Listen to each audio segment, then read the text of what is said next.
Hello, everybody. Good morning, and welcome here to Prog Monster, the channel that has me as its host, Murph. Thought I'd try to do a bit different of an intro today. So basically, here we are progressive. We like the prog. Prog is our music, but we also talk about hard rock, heavy metal, and other forms of rock music. Today, we're doing a series that we've been running for the month of September, which is entitled My 30 Bands That I Have Yet to Follow. Today's day 14, I believe. Yep. And basically what we're doing here is I've picked out 30 bands. Actually, I picked out quite a few more, but 30 of them will be talked about here on this monthly series, in which I have listened to them. I may know a few songs from them. I may actually own an album by them. Maybe I liked them quite a bit when I was younger, but for whatever reason I stopped following them or just didn't follow them at all in some cases, in most cases. So that's what we're doing here. We're talking about bands I just never quite followed for whatever reason. And hopefully we're going to discover what those reasons are today.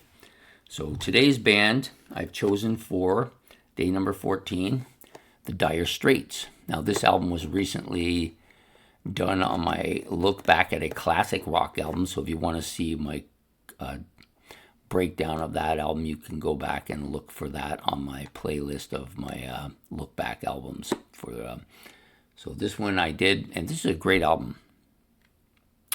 Most people know that, who follow these people will say this is a great album. Dire Straits have about 5 or 6 albums. I think most of them probably fall within the great category. But for whatever reason, the only reason I actually got this album, and I'll be honest, is because it was in a junk box full of albums with a bunch of other albums, and I bought the whole box, and it was one of them. And I had known about the Dire Straits. I mean, you had to have been on the moon if you were following rock and not known about them. I mean, they had the Sultans of Swing, and they had So Far Away, and Money for Nothing, and Chicks for Free.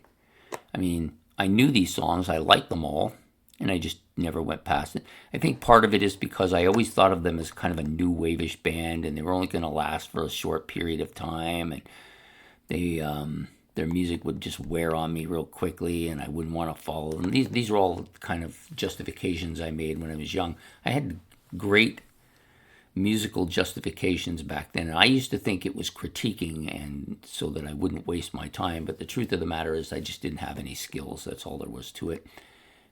I didn't have the open-mindedness. I didn't have the listening ear. I didn't have the curiosity or the incentive to put it. And I also didn't have the finances. That was maybe the biggest problem, the lack of finances. Because, like I've said this a few times now in the series, I'd go to the store. Usually the one I went to was Sam the Record Man on Yonge Street. There was another one on Yonge Street further down that I also went to, and for whatever reason I can't remember what the name of it was, but those were the two main ones I went to. So I would go there. I had a friend, a childhood friend, John, and the two of us would always talking records and stuff. So, and he had a much more open-minded approach to the music than me, and was not afraid to challenge himself and get stuff that people had recommended to him. I wish I had been more like him, but I didn't. And so we would go to Sam the Record Man, or we would go to this other store. And usually I had, before I started working, I only usually had my allowance for a couple of weeks. So I'd have about 6 or 7, maybe as much as $10 if I was lucky. And that would get me 2 albums. And then I'd have a little bit left over to go to the comic store and get a half a dozen comics. So that was, $10 would get you 6 comics and 2 albums back then. Now you'd be lucky if you can get 1 album with that money. And so I would go there, and we would first go to what's new, look at all the what's new albums that are coming out, and if there was some good stuff coming out, that's where the money went. And if we got past that, because maybe there's a few weeks there where there was nothing new, we would go and start looking through the bins for other stuff. And Dire Straits weren't high on my list back then, and that's part of the reason why they never really got picked up by me and not really followed the way they should be, So recently I decided that they were a band. I have this album. I have another one. I'm not quite sure where it is, but there's a couple of them, and I thought, this is a band that I need to listen closely to, because a lot of people like them, and I like some of their stuff, so they need to be paid attention to a little more. So I decided to do a look back on this album after I listened to it a couple times. Said, wow, this is way better than I thought it would be.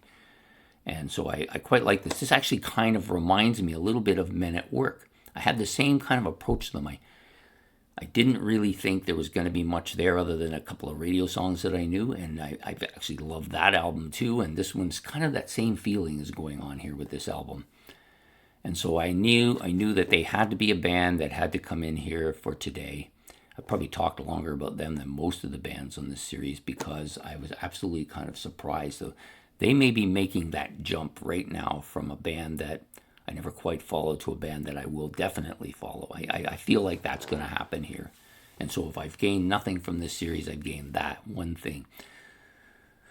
Okay, so just talk a little bit about the album. I'm not going to say too much about it because if you want to watch the full thing, you can watch my look back. And just, like some of the songs that surprised me on here, other than the So Far Away, Money for Nothing, and Walk of Life, these are songs that I knew I would like, Brothers in Arms. But there's a few other songs in here like The Man's Too Strong. Sorry, I'm having a hard time because for whatever reason they decided to write it in pastel pink on pastel blue, which is really difficult to see. Your Latest Trick. There's some really solid stuff on this album, So I only have this and the other album. So now we're going to see if I'll start to follow them or not. If any of you follow them, you're more than welcome to make comments in the comment section about it below. Please hit the like and subscribe and notification bell so that I get to see you guys coming back. A lot of people have been following me and making lots of comments. This is really what I want because I'm finding that I'm opening up and my mind is starting to take on things that in the past I probably wouldn't. Also, other people are asking me for advice. Not that I have a ton of it, but it's my friend Jack used to say, it's like one bum trying to help the other bum find the crumbs. Well, the crumbs are these, and we're the bums. So we're going to find this stuff together, and that's what it's all about, really. So anyways, I hope you've enjoyed this episode. And this is number 14, I believe? Yep, number 14. We got coming up tomorrow. We'll be doing number 15 of my 30 bands that I never quite followed, the series that we're running for this entire month of September. I hope to see you then. Have yourself a good one. Take care and goodbye.